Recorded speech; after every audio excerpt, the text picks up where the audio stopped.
Microsoft Excel भाग 2। इस अध्याय में आप सीखेंगे अलाइनमेंट करना, फॉन्ट को सेट करना, सेल, पंक्ति एवं स्तंभ को इंसर्ट करना, सेल की चौड़ाई यानी कि विड्थ घटाना या बढ़ाना, टेबल को बढ़ते या घटते क्रम में रखना यानी कि सॉर्टिंग करना, एंट्री में बदलाव करना, किसी भी सेल पर माउस के राइट बटन को प्रेस करने पर फॉर्मेट सेल्स नामक एक विकल्प दिखाई देता है।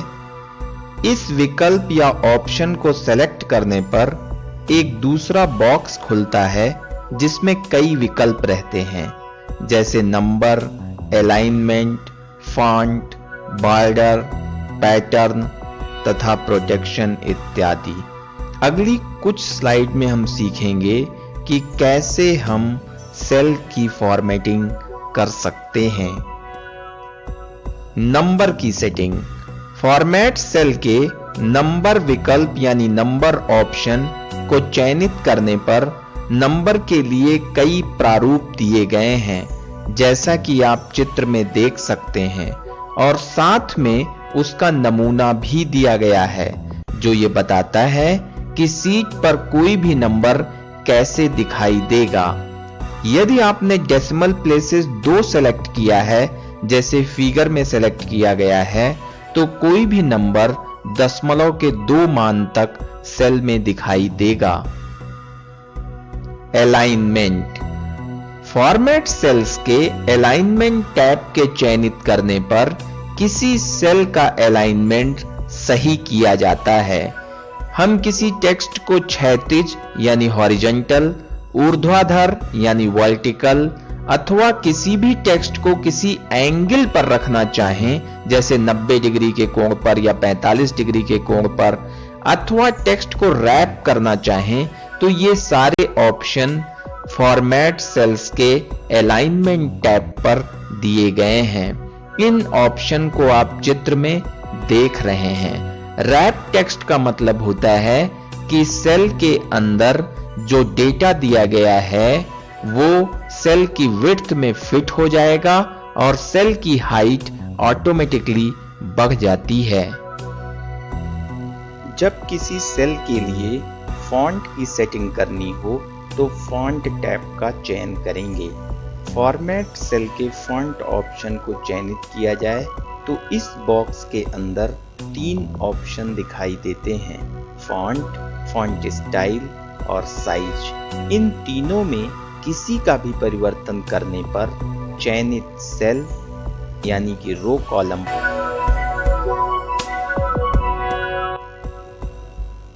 Border setting. जब कोई फाइल एक्सेल में बनाई जाती है तो उस टेबल की सेटिंग करना अनिवार्य होता है, जिसके अंदर अपने आप डिफॉल्ट सेटिंग रहती है।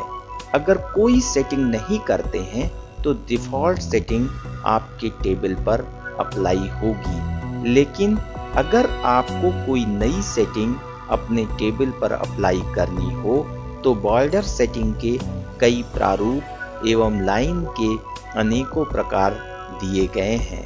उनको सेलेक्ट करने पर हमारी टेबल उस बॉर्डर सेटिंग के आधार पर परिवर्तित हो जाती है। जब किसी सेल में कलर फिल करना होता है तो उस समय फॉर्मेट सेल्स में पैटर्न से कलर को चूज करते हैं। इस टैब में 2 ऑप्शन होते हैं, कलर और पैटर्न। पैटर्न की सहायता से हम विभिन्न पैटर्न में से किसी पैटर्न को चयनित कर किसी कलर को चूज करते हैं, जिससे उस पूरे सेल अथवा एक से ज्यादा सेल के संबंधित सेल एवं पैटर्न दिखाई देने लगते हैं। फाइल में सुधार करना। बनी हुई फाइल में संशोधन करने के लिए उस सेल को सेलेक्ट करते हैं जिसमें पहले से डेटा रखा गया है।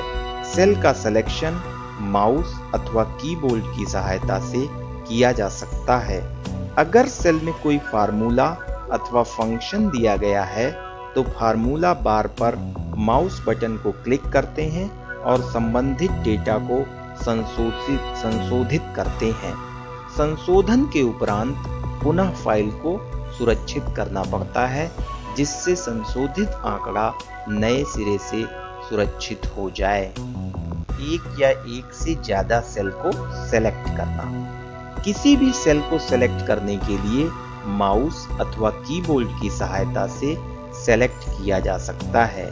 कीबोर्ड की सहायता से शिफ्ट की तथा एरो की सहायता से एरिया को सेलेक्ट किया जा सकता है।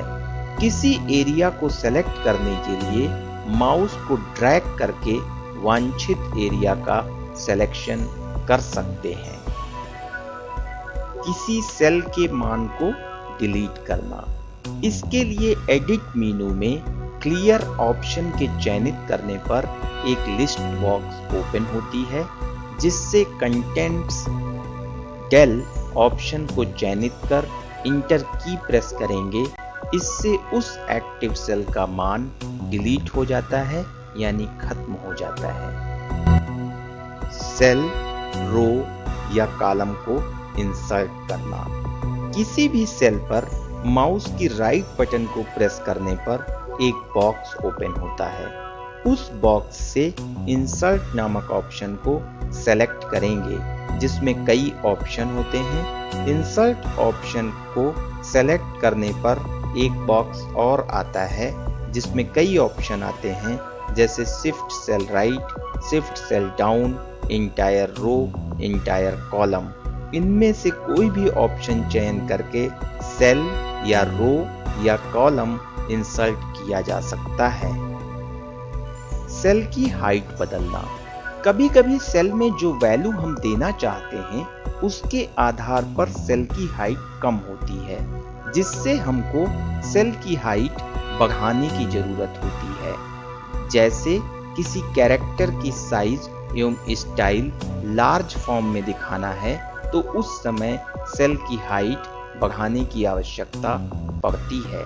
इसके लिए सर्वप्रथम फॉर्मेट मेनू का चयन करें। अब फॉर्मेट मेनू के रो विकल्प का चयन करेंगे, जिससे एक बॉक्स खुलता है।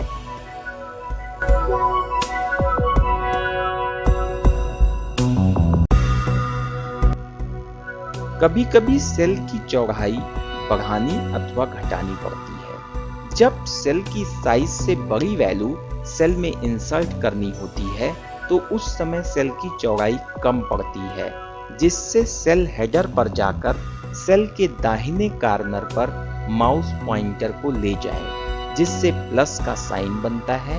उस बने हुए प्लस के साइन को ड्रैग कर सकते हैं।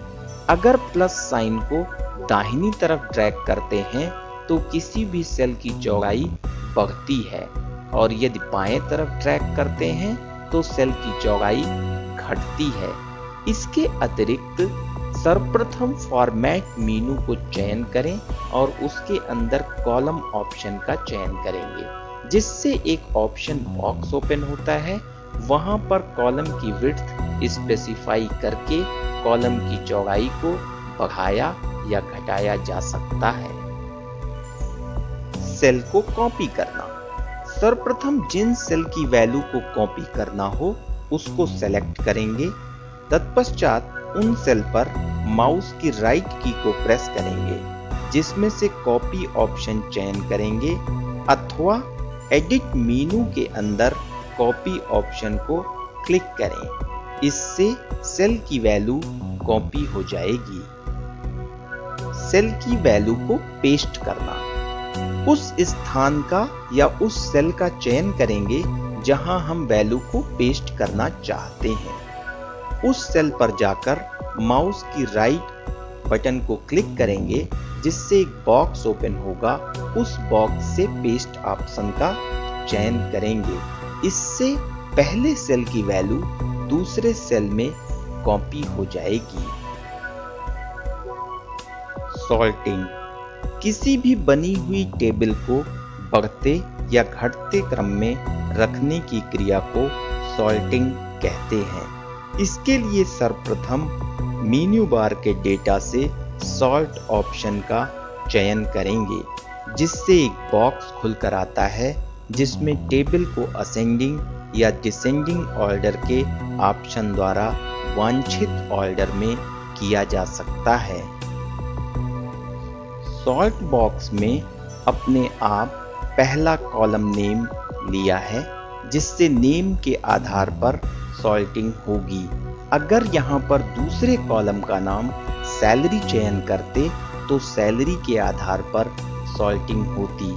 इसके पश्चात ओके बटन प्रेस करते हैं तो नेम के आधार पर पूरी टेबल सॉर्ट हो जाती है, जैसा कि आप चित्र में देख सकते हैं। धन्यवाद।